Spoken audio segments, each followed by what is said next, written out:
Buenos nachos and welcome back to the channel. On today's episode we're going to show you how to build one of these. And in case you're wondering what it is, it allows you to use a USB and plug it into the expansion port on the controller. This particular expansion to USB board is an open source project which apparently has been long forgotten, but no longer.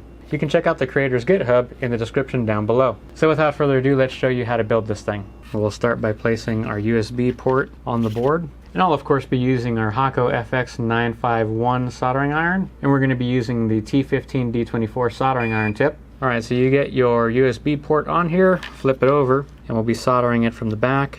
Get our vacuum going. I'm at 450C, however you could probably get away with maybe 330, 350, especially if you're using leaded solder.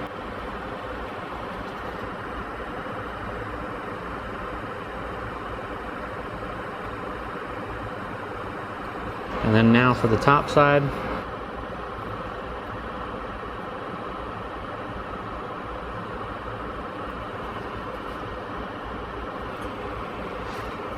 I usually don't add this much solder, however after having replaced so many HDMI ports and mini consoles, you definitely want to have a little bit of extra anchoring. And at this point you probably can finish the install, unless of course you're going to be installing the reset switch, which does require an additional modification to the internals of the Xbox if you wish to use it. I don't have that modification within the Xbox that we're using today, however I will show you how to install the switch.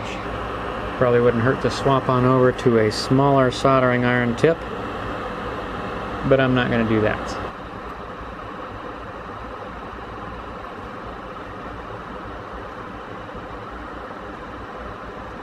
And when you're done, it should look something like this.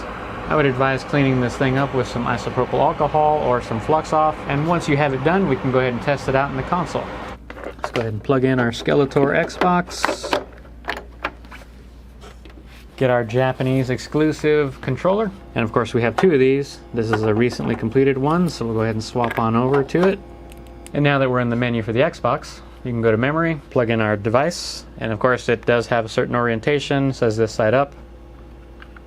And then you navigate over to controller 1, and of course that'll launch the exploit if you've already preloaded your USB with the exploit. And from this point forward, it all depends on what you've loaded up on the USB and what you have the payload loading for you. You could have the Xblast OS loading, or you could be using one of the other toolkits that'll allow you to flash your BIOS, load up a softmod, and do a veritable assortment of other things with the console. If you found this video helpful or useful, please remember to leave us a like and subscribe, and thanks for watching. Until next time.